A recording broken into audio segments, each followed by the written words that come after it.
6월 21일 화요일 김유정의 톡톡 동안입니다. 지난 3월 동국제강 포항공장에서 하청 노동자가 작업 중 산재 사고로 사망하는 일이 발생했는데요. 회사 측과의 오랜 협상 끝에 공개 사과와 재발 방지 약속 등에 합의하며 지난 주말 사고 발생 90일 만에 장례가 치러졌습니다. 유족 대리인을 맡은 권영국 변호사 만나봅니다. 안녕하세요. 네, 반갑습니다. 권영국입니다. 네, 이제 지난 3월에 사고가 발생했는데요. 이게 네, 어떻게 일어난 사고였습니까? 지난 3월 21일이었는데요. 오전 9시경에 이제 천정 크레인이라고 하는 보통 좀 높게 이렇게 설치된 크레인에 브레이크 등에 대한 보수 작업을 하러 올라갔다가 예. 이 천정 크레인이 갑자기 움직이는 바람에 음. 그 안전고리가 걸려있던 곳이 회전하면서 예. 이 안전벨트의 흉부를 완전히 쫄려서 그 흉부 압박 질식사를 한 사고였습니다. 네. 예. 어, 그러니까 원래는 천정 크레인에 사람이 올라가 있을 때는 예. 그 전원이 차단돼 있어야 되는 것인데 예. 어, 적절한 신호 조치도 없이 음. 갑작스럽게 움직이는 바람에 사고가 난 것이죠. 예. 그러니까 이 돌아가신 분이 하청업체 직원이었죠? 예, 맞습니다. 동국제강 포항공장에서 그 천정 크레인에 대한 정비와 보수 음. 작업만 용역을 받아서 하는 하청업체였습니다. 예. 그러니까 뭐 말씀하신 것처럼 이게 개인의 부주의가 아니라 회사 측이 안전 관리를 제대로 하지 않은 이런 책임 소재가 그러면 확실히 밝혀진 겁니까? 이게 이제 뭐 처음에 이제 동국제강의 안전관리팀에서는 예. 마치 본인이 안전대 고리를 잘못 걸어서 사고 발생한 것처럼 얘기를 했는데요. 예. 조사를 해보니까 이제 그 크레인에 대한 기본적인 안전 수칙, 예를 들면 크레인에 이제 아까 말씀드렸듯이 사람이 탑승하기 전에 전원을 차단한다든가 예. 또는 크레인에 사람이 올라가 있을 때는 반드시 그 크레인 위에 신호수를 두고 예. 그 크레인 위에 있는 신호수가 신호에 따라서 움직이도록 해야 되는데 그 당시에는 신호수도 배치가 되어 있지 않는 등 실제 이제 그 원청의 안전 담당 직원도 현장에 배치되어 있지 않아서 예. 안전 관리가 이루어지지 않았던 것으로 확인됐습니다. 음. 그러니까 이제 처음에는 이 원청인 동국제감이 책임을 인정하지 않으려고 했다라고 들었는데요. 네. 그래서 이후에도 이제 협상도 오래 걸린 건가요? 4월 18일부터 6월 14일까지 한 두 달 정도 8차례가 이루어졌는데요. 예. 일단 사과 문제를 가지고 굉장히 지리한 공방을 해야 했습니다.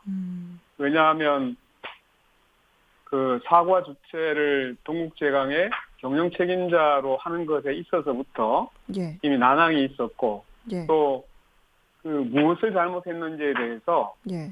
그 이유가 명시가 되지 않았습니다. 음. 사과를 하면 무엇을 잘못했고 예. 그다음에 주체를 분명히 해야 되잖아요. 그렇죠. 이런 부분들이 계속 이제 뭐 이유를 달리했기 때문에 예. 협상이 길어졌습니다. 물론 음. 또 뭐 거기에는 재발 방지 대책이나 예. 배상과 관련해서도 상당한 이견차를 보였었죠. 예. 그렇게 이제 결국 석 달 만에 합의가 이뤄졌는데 이 동국제강 대표가 공개 사과를 하고 또 재발 방지를 약속했다고요? 예, 지금 동국제강 홈페이지에 검색을 들어가시면 그 바로 일면에 예. 사과문이 팝업창으로 게시가 되고 있습니다. 예. 그리고 재발 방지에 대해서도 이 전원 차단 시스템이 제대로 구축되지 않고 이행하지 않았던 것이 매우 중요한 원인이었거든요. 예. 그래서 그 ILS라고 하는 전원 차단 시스템을 위험한 전기가 공급되는 설비에 모두 설치 운영하겠다라는 재발 방지 대책 약속을 받았습니다. 예. 그렇게 이제 공개 사과와 재발 방지 대책을 약속했는데 그렇게 네, 이제 장례도 석 달 만에 치러지게 됐습니다. 네. 노동 시민사회가 함께 지낸 추모 문화제로 진행이 됐다고요? 지난 토요일 날 여기 포항 장례식장에서 이제 장례 절차를 마무리했는데요. 예. 그 과정에서 노동시민사회와 연결식 또는 추모제 형태로 고인을 위로하고 음, 또 유족들과 함께 추모제를 지냈습니다. 예.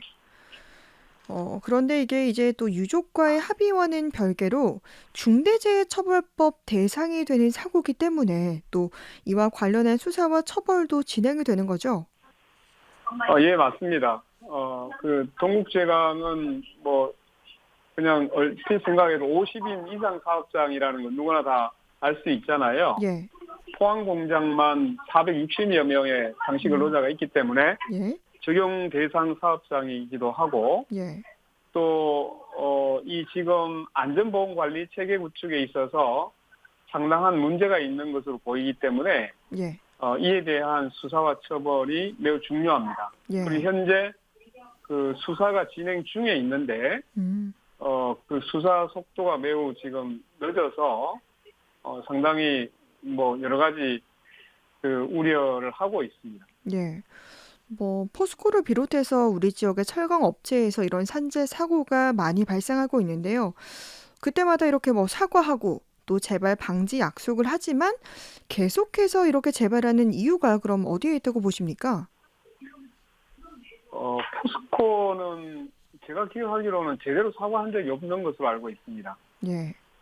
거의 개인의 부주의로 돌렸죠. 그리고 재발 방지 약속도 매우 기술적인 문제에 국한해서 매우 형식적으로 이루어지고 있는 것으로 파악이 되고 있습니다. 결과적으로 이 재발 방지를 하기 위해서는 기본적으로 근본적인 원인을 규명하고 그 근본적인 원인을 어떻게 개선할 거냐 하는 식으로 접근을 해야 되는데 예. 기본적으로 이런 근본적인 원인이나 구조적 원인에 대해서 오히려 회피하고 있기 때문에 이런 사고가 계속 재발되는 것으로 보입니다. 예. 그러니까 이런 근본적인 원인을 좀 해결을 해야 할 필요가 있는데 네. 이런 중대재해처벌법이 지금 시행 중인데 이 부분에 있어서 재계의 반발이 큽니다. 정부 여당도 처벌을 완화하는 내용으로 개정을 추진하려고 하고 있는데 이 부분은 어떻게 보십니까? 이건 사실 이제 매우 우리가 어렵게 만든 중대재해처벌법이거든요. 예. 적어도 OECD 국가 중에서 산재 사망률 1등 국가입니다. 이것을 방지하기 위해서는 실제로 안전이나 기업의 모든 결정 권한을 가지고 있는 경영 책임자에 대해서 우리가 기업에 대한 마인드를 바꿔줘야만 실제로 이게 안전 문화나 안전에 대한 기본적인 조치들이 이루어질 수 있다라고 보여지는데 예. 이 중대재해처벌법 바로 이런 이제 경영 책임자와 원청 사업자에 대해서 제대로 사고 예방 조치를 하도록 그것을 유도하기 위해서 만들어진 법이거든요. 예. 근데 이것을 오히려 경영 책임자를 처벌하지 않는 면제하는 쪽으로 간다면 지금까지 우리의 기업 문화에서 가장 결정권을 행사했던 경영 책임자에게 책임을 또 면제함으로 인해서 과거로 퇴보할 우려가 있습니다. 예. 그래서 지금 하는 정부의 지금 개혁 추진이라고 보이는데 중단되어야 될 것으로 보입니다. 예. 끝으로 더 하시고 싶은 말씀 전해 주시죠. 예, 여전히 이제 우리 기업이나 산업 현장에서는 이러한 중대재해가 여전히 줄지 않고 계속적으로 발생하고 있습니다. 우리가 이러한 사고를 계기로 또 기업 문화를 바꾸고 기업의 경영 책임자가 책임을 회피할 것이 아니라 어떻게 하면 안전을 위한 이런 법 체계를 제대로 세우고 제대로 개선할 것인지에 대해서 먼저 고민하는 것이 우리 사회를 보다 안전한 사회로 만들 것이다라고 생각하고 있습니다. 네. 유족 대리인을 맡은 권영국 변호사와 이야기 나눴습니다. 말씀 잘 들었습니다. 고맙습니다. 네, 감사합니다.